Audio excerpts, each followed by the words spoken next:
Assalamualaikum warahmatullahi wabarakatuh. Halo semuanya teman-teman, selamat malam, selamat datang kembali di channel kesayangan kita, channel Ilo Ekstrim. Dan dimanapun teman-teman berada, semoga teman-teman selalu dalam keadaan sehat walafiat tanpa kekurangan satu apapun. Amin amin ya robbal alamin.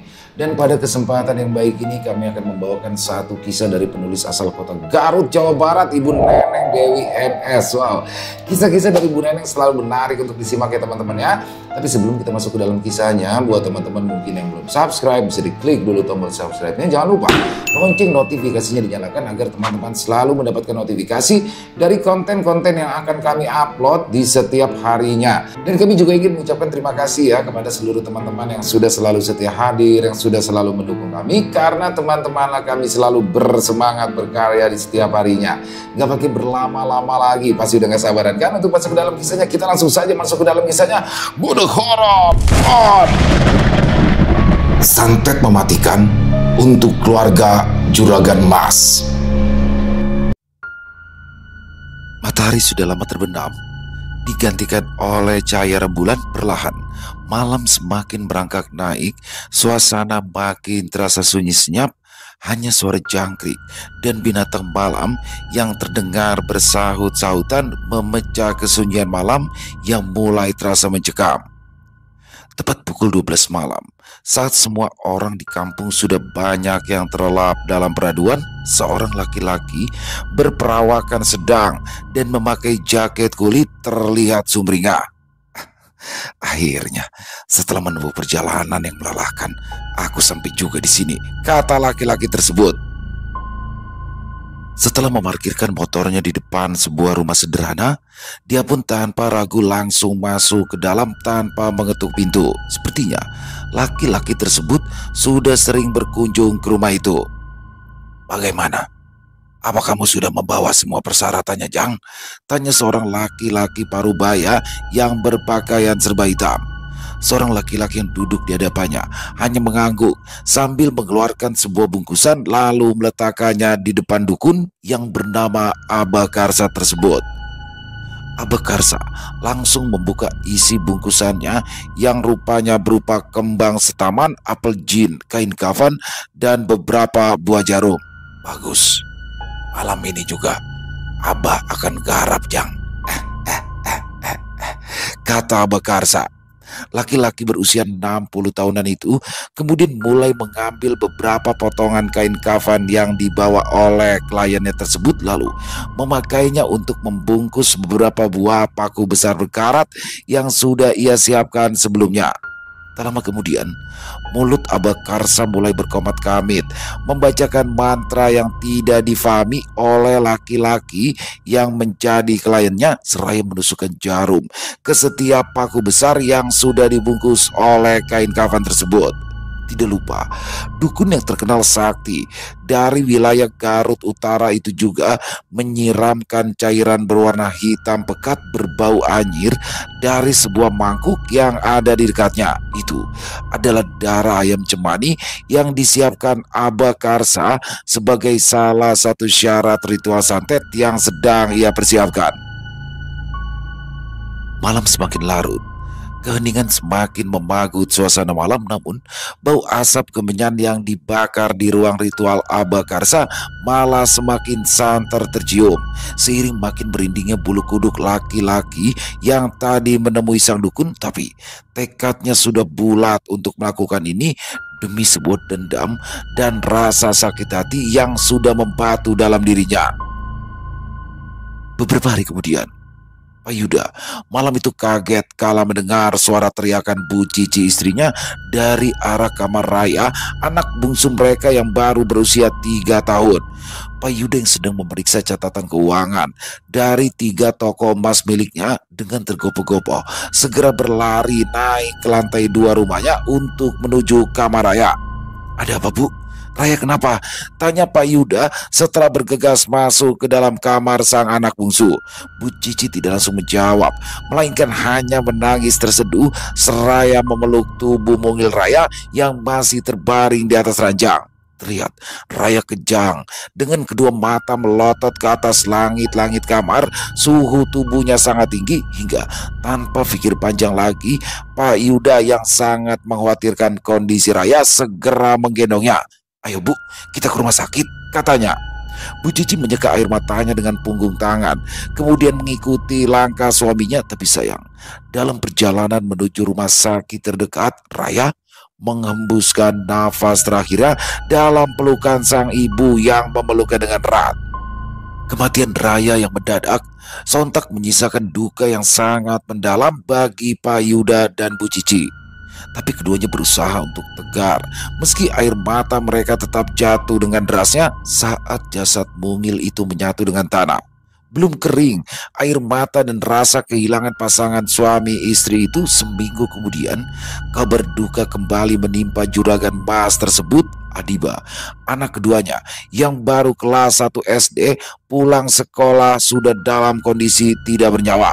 Menurut teman-teman sekolahnya dan juga satpam sekolah yang menjadi saksi mata, Adiba yang saat itu sudah dijemput oleh Pak Darto, supir keluarganya, tiba-tiba diserempet oleh sebuah motor yang melaju cukup kencang dari arah belakang. Rupanya pengendara sepeda motor tersebut adalah seorang jambret yang sedang dikejar-kejar oleh polisi. Naas, tubuh kecil Adiba sempat terseret beberapa meter, akibatnya seragam roknya sempat masuk ke dalam roda sepeda motor. Alhasil, sekujur tubuhnya penuh luka memar dan juga baret dengan posisi kepala yang tergerus aspal jalan.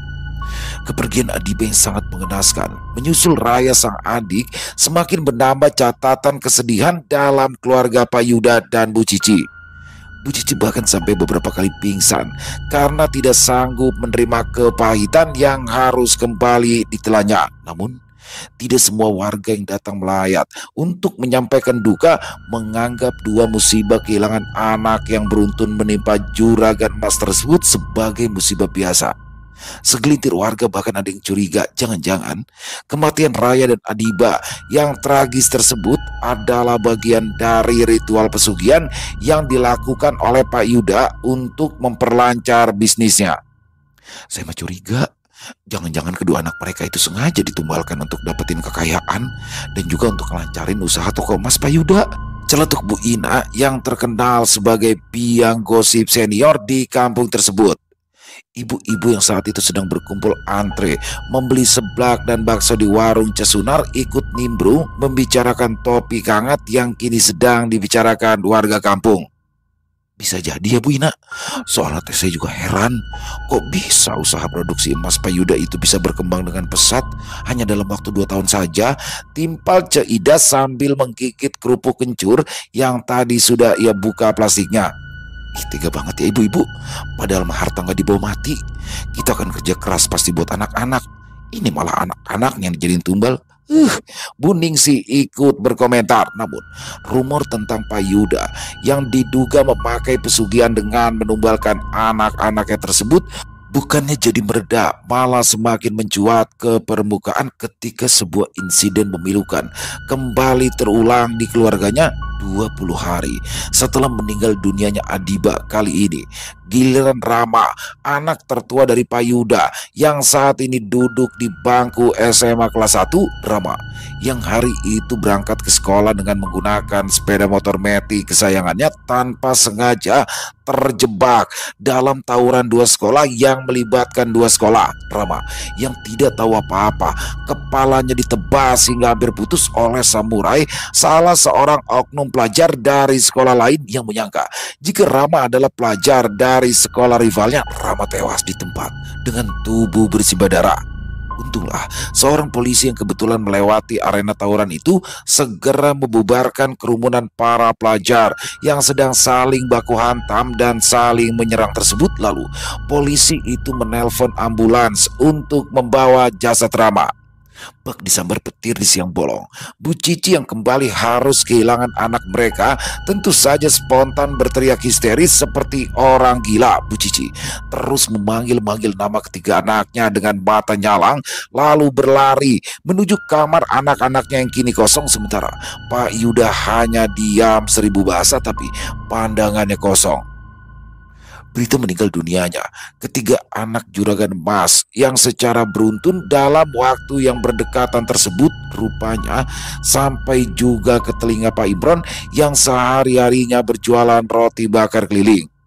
Pak Imron adalah anak angkat orang tua Pak Yuda yang kini tinggal cukup jauh dari rumah Pak Yuda. Bukannya merasa simpati, apalagi kasihan dengan musibah beruntun yang belum lama dialami oleh kakak angkatnya tersebut saat gerobak jualannya melewati rumah mewah milik Pak Yuda dan Bu Cici. Pak Imron hanya menatap dingin lalu meneruskan langkahnya mendorong gerobak. Tiba-tiba matanya basah oleh air mata ketika ia mengingat kejadian sebulan yang lalu. 1 bulan sebelumnya, malam itu langit terlihat begitu cerah, dihiasi oleh cahaya bintang yang berkerlap-kerlip dan rembulan yang memagari setiap sudutnya. Hembusan angin malam menjelang masuknya musim kemarau terasa begitu dingin menusuk sampai ke tulang. Dari kejauhan, di antara gelapnya jalan yang tanpa penerangan, Pak Imron, seorang pria berusia sekitar 25 tahunan dengan lesu mendorong gerobak roti bakarnya. Dia hendak pulang menuju ke rumah kontrakan. Peluh yang sedari tadi terus membanjiri tubuhnya hingga membuat kaosnya yang lusuh menjadi basah tidak dihiraukan laki-laki itu. Tubuhnya sudah begitu letih, dia hanya ingin segera pulang untuk beristirahat. Wajah laki-laki itu terlihat begitu murung karena dari pagi sampai malam jualan roti bakarnya masih banyak dan hanya laku 10 buah. Jelas penghasilannya hari itu selama berjualan keliling dari kampung ke kampung dimulai pagi sampai malam, jadi tidak akan bisa menutupi modal yang sudah ia keluarkan untuk berdagang. Beban di kepalanya terasa semakin bertambah karena ia mulai pusing memikirkan tunggakan kontrakan, biaya makan sehari-hari, dan juga biaya pengobatan Bu Tuti, ibu angkatnya yang mulai sakit-sakitan. Tanpa terasa, hati Pak Imron terasa begitu sesak karena ia merasa gagal menjadi seorang anak juga seorang suami bagi Bu Pipit, istrinya.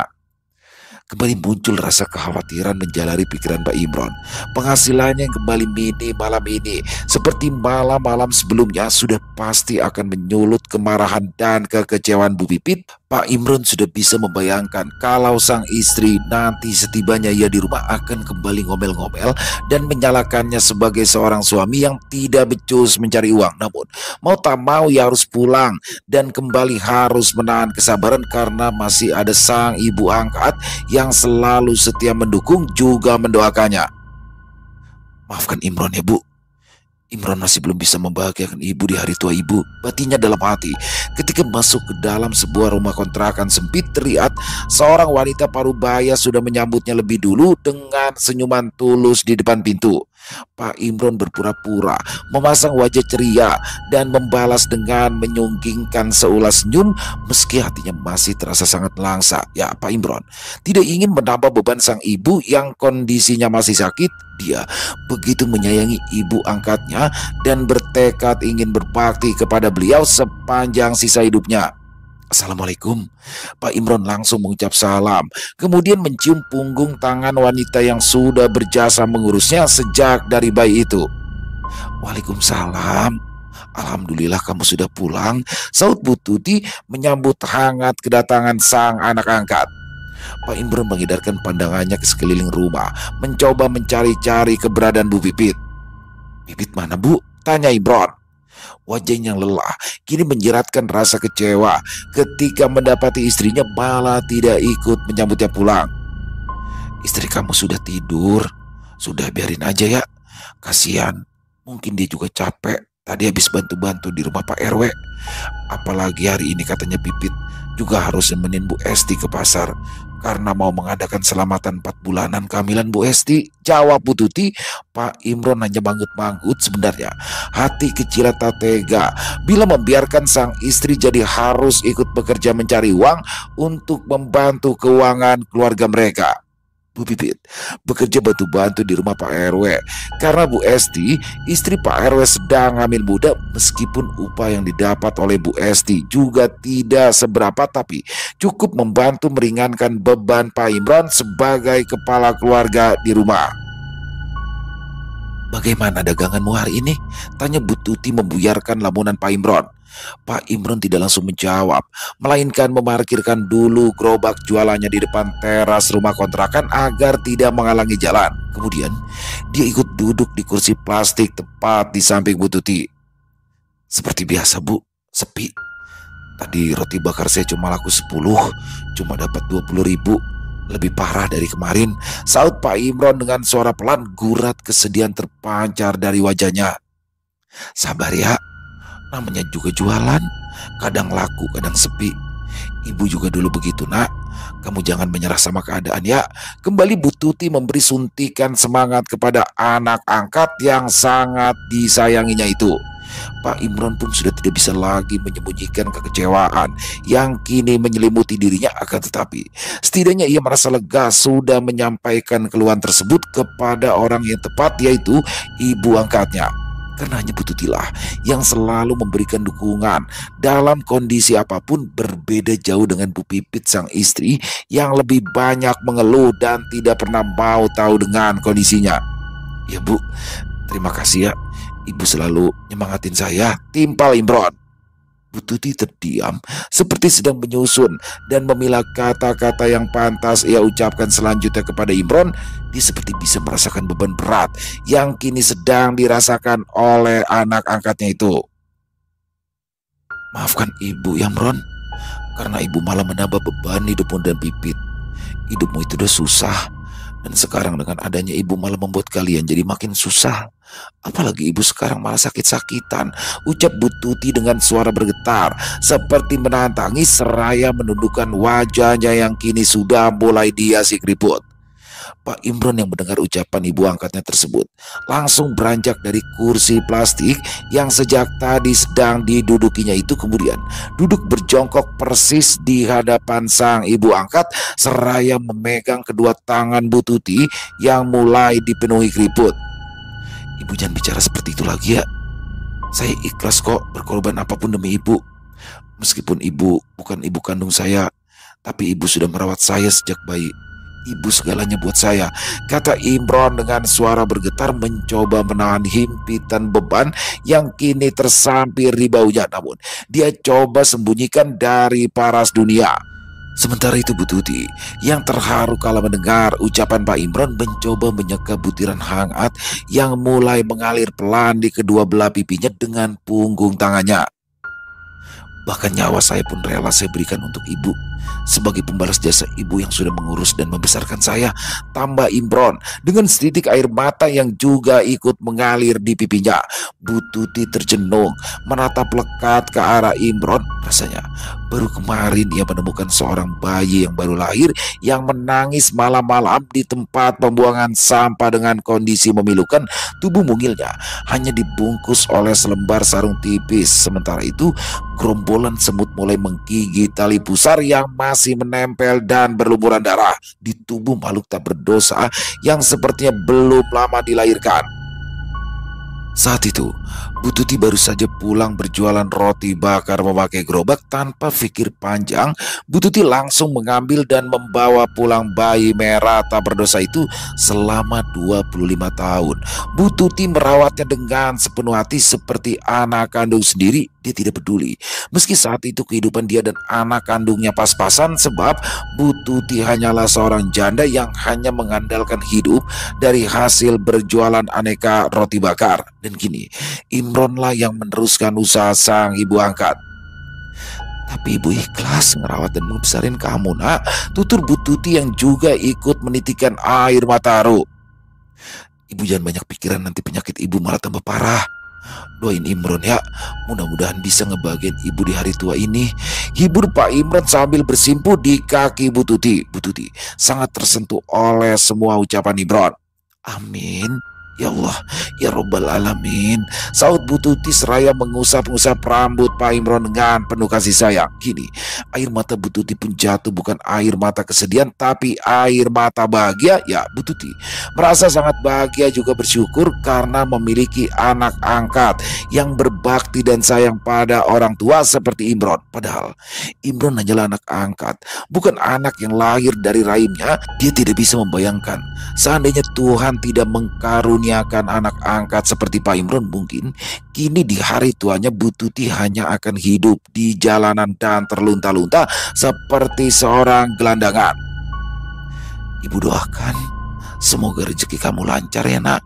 Kembali Bu Tuti mendoakan Imron dan dilanjutkan dengan mencium ubun-ubun laki-laki itu. Imron membalas dengan memeluk perempuan tua tersebut. Bagi Imron, Bu Tuti adalah satu-satunya harta yang paling berharga untuknya selain istrinya. Bu Tuti juga tidak menyangka Imron yang statusnya anak angkat tapi lebih sayang padanya dibandingkan Pak Yuda, anak kandungnya. Pak Yuda, anak kandung Bu Tuti yang kini sudah hidup mapan bersama Bu Cici istrinya, justru sama sekali tidak mau mengurus Bu Tuti yang mulai tua dan sakit-sakitan. Pak Yuda berkilah kalau dia dan istrinya sangat sibuk mengurus perkembangan usaha emas milik mereka, jadi mereka tidak punya waktu untuk mengurus Bu Tuti. Apalagi mereka punya 3 anak, berbeda dengan Imron yang masih belum memiliki anak. Bu Cici sampai menyarankan agar Bu Tuti dititipkan saja di panti jompo agar tidak mengganggu kehidupan mereka. Kondisi Bu Tuti yang sekarang sakit-sakitan sudah pasti akan sangat merepotkan semua orang di luar dugaan. Ide gila Bu Cici tersebut malah disetujui oleh Pak Yuda, tapi keinginan Pak Yuda dan istrinya itu ditentang keras oleh Imron. Ya, laki-laki itu tidak tega bila membiarkan Bu Tuti menghabiskan masa tuanya di panti jompo sementara ia masih memiliki anak. Oh ya sudah, kalau begitu mulai sekarang kamu aja yang ngurusin ibu.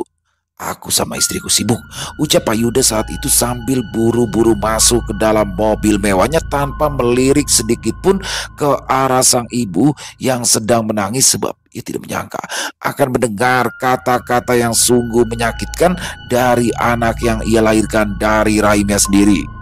Pak Yuda yang terkenal pelit bahkan kini sudah tidak mau tahu lagi tentang sang ibu. Jangankan memberi uang untuk biaya pengobatan Bu Tuti, memberikan uang untuk biaya keseharian sang ibu pun dia tidak mau mengeluarkan uang sepeser pun. Bahkan datang mengunjungi Bu Tuti di kontrakan Imron pun mereka tak pernah, padahal jarak rumah mewah Pak Yuda tidak terlalu jauh dari rumah kontrakan Imron dan juga Bu Tuti. Hal ini berbanding terbalik dengan gaya hidup Pak Yuda dan Bu Cici yang selalu menunjukkan kemewahan dan berlimpah harta. Bahkan usaha toko emas milik pasangan suami istri itu mulai maju pusat hingga berhasil membuka 3 cabang di kota Garut. Karyawannya juga sudah mencapai puluhan orang yang tersebar di 3 cabang tersebut. Tapi sayang, Bu Tuti sama sekali tidak pernah merasakan buah kesuksesan dari anak kandungnya itu. Dulu, Bu Tuti sempat jatuh terpleset di kamarnya akibat penyakit vertigo yang diderita.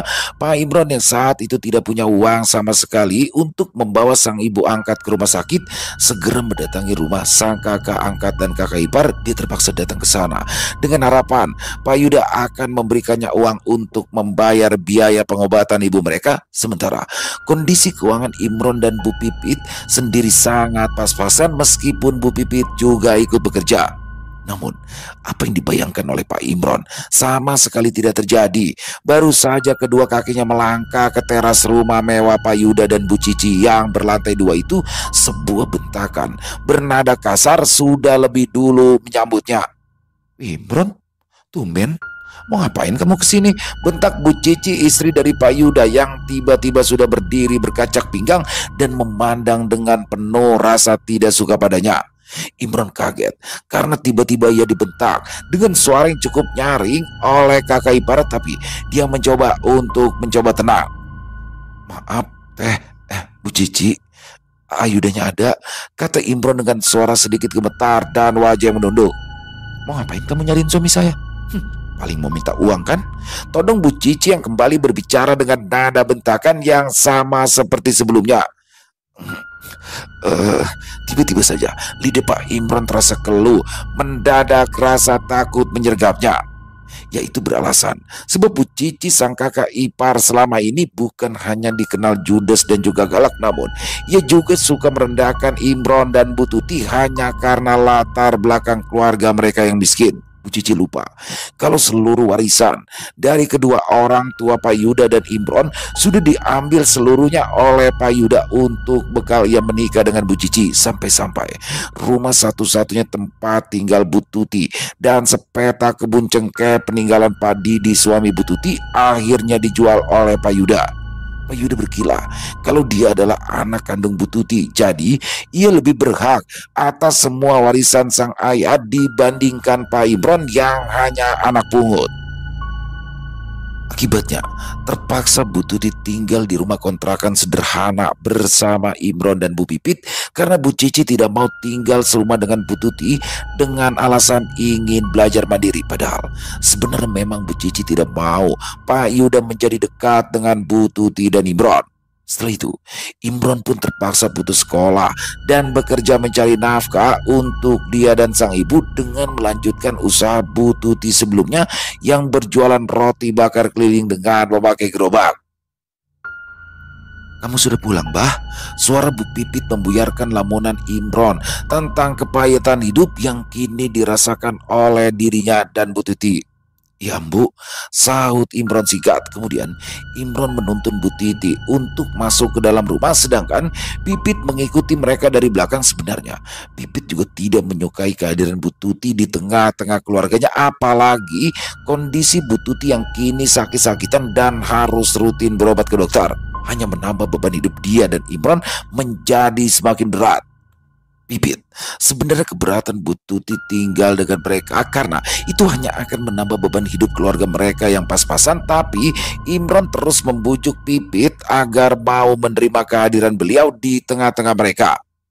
Pipit memandang lekat ke arah Imron yang mengantarkan Bu Tuti masuk ke dalam kamar untuk beristirahat. Tidak lama kemudian, Imron keluar dari kamar Bu Tuti. Kemudian laki-laki itu mengangsurkan penghasilan yang didapatnya hari itu kepada sang istri. Wajah cantik Pipit terlihat spontan ditekuk saat menerima uang yang diangsurkan oleh Pak Imron. "Abah ini gimana sih? Saya jualan dari pagi sampai malam cuma dapat segini."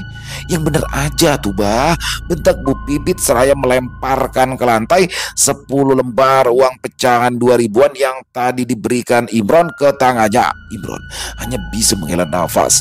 Lalu dengan wajah yang digayuti rasa sedih, dia pun memunguti uang 20.000 yang barusan dilemparkan istrinya. "Ya habis mau gimana lagi, Bu? Memang jualannya lagi sepi," sahut Imron dengan tidak bersemangat. Bukannya menghibur Imron yang baru pulang berjualan dan memahami kondisi jualannya yang sedang sepi pembeli, Pipit malah kembali ngomel-ngomel. "Ya usahain dong. Gimana caranya? Kayak biar jualan abah rame.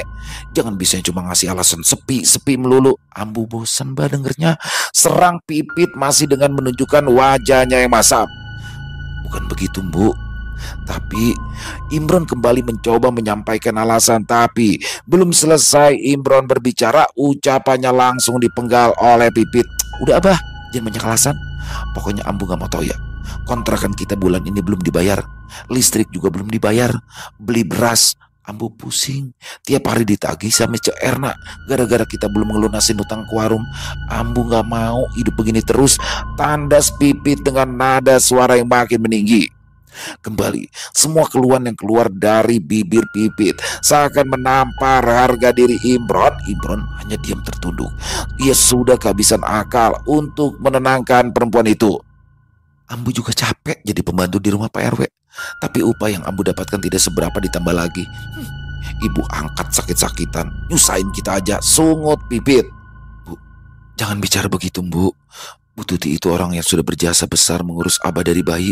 Kalau saja Abah tidak diambil dan diurus oleh beliau, mungkin Abah sudah lama mati sejak dilahirkan," kata Imron dengan mata berkaca-kaca sambil kembali menyampaikan besarnya jasa Bu Tuti. "Alah, ambu gak peduli. Bu Tuti kan berjasanya cuma sama Abah, bukan sama ambu. Ya udah, urus aja sama Abah. Ambu mau dicapek," jawab Pipit dengan nada bicara tinggi hingga urat-urat di lehernya terlihat dengan jelas. Kemudian Pipit berjalan meninggalkan Imron yang masih duduk tercenung di ruang tamu. Imron spontan mengucap istighfar saat mendengar pintu depan dibanting dengan keras oleh Pipit saat ia meninggalkan rumah. Brak! Imron menghela nafas berat. Ia hembuskan perlahan. Kepalanya tiba-tiba berdenyut sakit. Ya, ini bukan pertama kalinya Pipit mengeluh dan ngomel-ngomel tentang kesulitan hidup yang saat ini menimpa mereka. Imron faham dan memaklumi keluh kesah sang istri. Laki-laki itu merasa jadi suami yang gagal sebab ia belum bisa membahagiakan perempuan yang sudah 5 tahun menjalani biduk rumah tangga bersamanya itu. Maafkan Abah, belum bisa membahagiakan Ambu, gumam Imron pelan hampir tak terdengar. Keesokan harinya, Imron bangun kesiangan akibat kelelahan.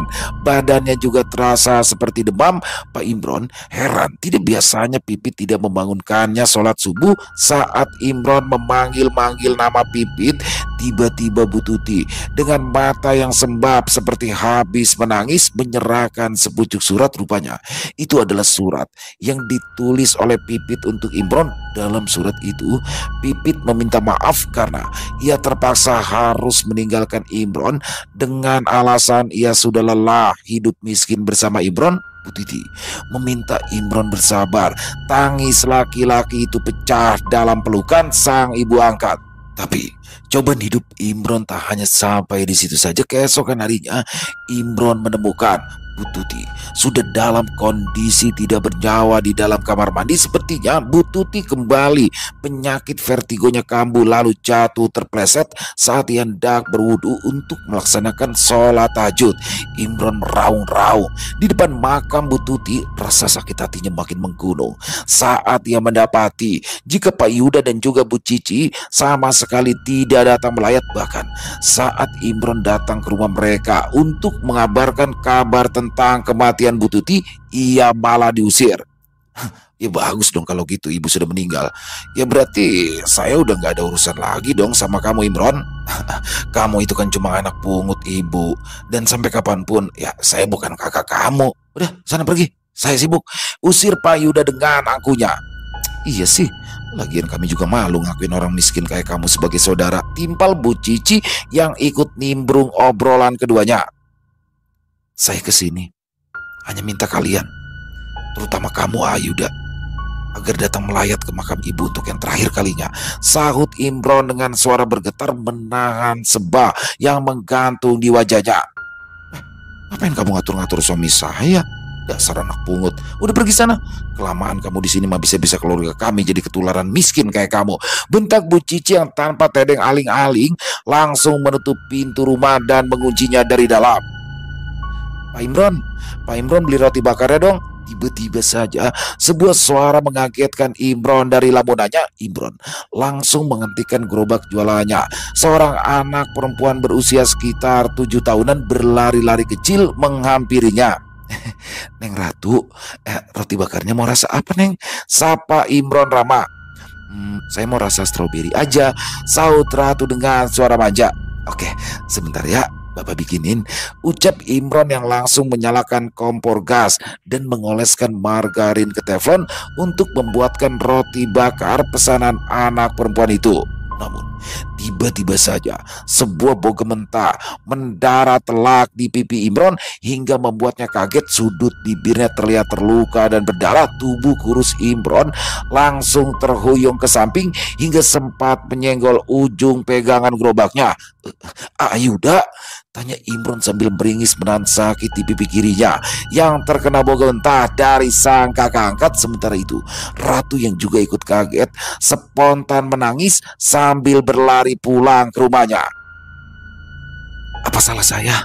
Kenapa tiba-tiba nonjok pipi saya? Protes Imron. Bukannya menjawab pertanyaan dari Imron, Yuda malah kembali hendak melayangkan bogem mentah ke wajah sang adik angkat. Namun kali ini usahanya gagal karena keburu dilerai oleh warga yang melihat kejadian itu. Dasar anak pungut tidak tahu diri. Kalau kamu memang kesal dan marah sama saya, jangan lampiaskan ke anak-anak saya. Apalagi kamu sengaja ngirimin santet sama mereka, maki Pak Yuda dengan mata yang merah dan dada yang naik turun menahan amarah. Warga yang melerai sengaja memegangi kedua tangan Pak Yuda, takut jika laki-laki yang baru saja kehilangan ketiga anaknya itu bertindak nekat. Imron terlihat bingung dengan semua tuduhan dari Pak Yuda. Maksud apa? Saya mah gak pernah ngirimin santet ke anak-anak AA. Saya berani sumpah demi Allah, kata Imron membela diri. Bohong. Kamu pasti iri kan melihat hidup saya sukses, sedang kamu masih aja miskin jadi penjual roti bakar sampai istrimu sendiri ninggalin kamu. Ayo ngaku, bentak Pak Yuda. Saya memang sakit hati, selalu dihina sama AA dan Teh Cici. Saya juga kesal karena Ayuda tidak pernah peduli sama ibu kandung AA sendiri. Bahkan AA tidak datang pas beliau dimakamkan. Tapi Saya mah tidak sejahat itu. Balas dendam dengan mengirim santet ke keluarga AA, ujar Imron mencoba menjelaskan dengan suara bergetar. Namun ucapan Imron yang menyangkal semua tuduhan dari Pak Yuda malah semakin membuat Pak Yuda jadi semakin marah. Dasar tukang bohong, kenapa kamu gak mati aja nyusul ibuku? Timpal Pak Yuda dengan emosi yang meledak-ledak tak terkontrol. Kedua kaki Pak Yuda yang bebas tiba-tiba saja menendang perut Pak Imron berkali-kali hingga laki-laki itu jatuh terjengkang. Naas, sebuah batu besar malah menyambut kepala belakang Imron. Batu besar yang tadinya dipakai Imron sebagai pengganjal roda gerobaknya kini malah menjadi penyebab luka serius yang mengancam keselamatan nyawanya.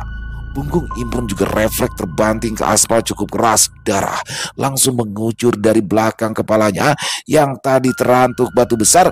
Salah seorang warga yang panik segera berlari menghampiri Imron yang pingsan. Bukannya merasa kasihan melihat kondisi sang adik angkat, Pak Yuda malah menyumpainya.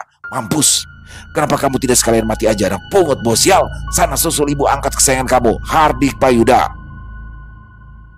Seorang warga yang sedari tadi ikut kesal melihat tingkah Pak Yuda pun langsung menegurnya. Pak, jangan gitu dong Pak, istighfar.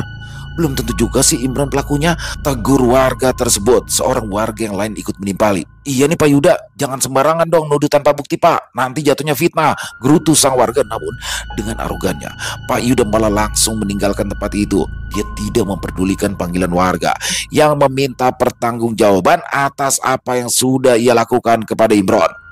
Untunglah ada warga yang berinisiatif menelpon ambulans. Setelah berdiskusi dengan Pak Lurah, akhirnya warga sepakat untuk membawa Imron ke klinik terdekat. Namun ketika tubuhnya hendak diangkat ke atas tandu, tiba-tiba saja Imron membuka mata. Saya tidak bersalah, bukan saya pelakunya.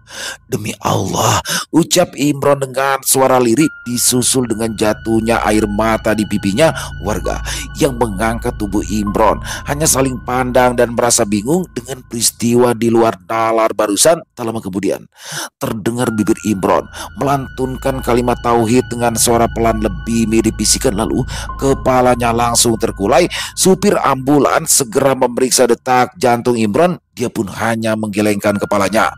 Innalillahi wa inna ilaihi rojiun, ucap sopir ambulan tersebut. Namun kematian Imron malah disambut baik oleh Pak Yuda dan Bu Cici yang masih menganggap kalau Imron lah pelaku pengirim santet yang sudah merenggut nyawa ketiga anaknya. Akan tetapi Ustadz Ridwan bersama warga melihat sebuah bukti kebesaran Tuhan. Saat jasad Imron selesai dikuburkan, tiba-tiba saja aroma wangi sontak tercium dari kuburan Imron. Warga menjadi semakin yakin kalau memang bukanlah Pak Imron pelakunya.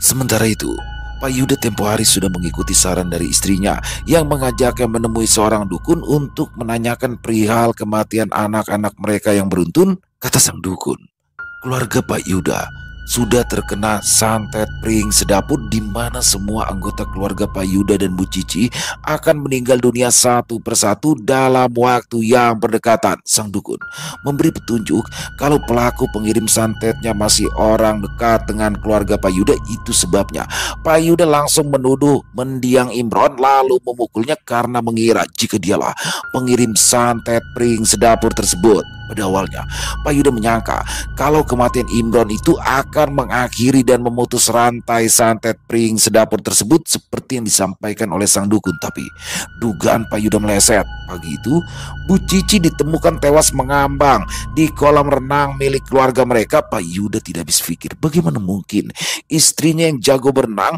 bisa tewas mengambang di kolam renang di rumah mereka. Sampai akhirnya sebuah kebenaran pun terungkap ketika Pak Darto, sopir dari Pak Yuda, dikabarkan jatuh sakit. Menurut pengakuan Bu Iis, istri dari Pak Darto, suaminya itu sudah berhari-hari tidak bisa tidur malam karena selalu diganggu oleh sosok pocong yang wajahnya mirip dengan wajah Adiba, Rama, Raya, dan Bu Cici. Lalu meluncurlah sebuah pengakuan yang mengejutkan dari bibir Pak Darto.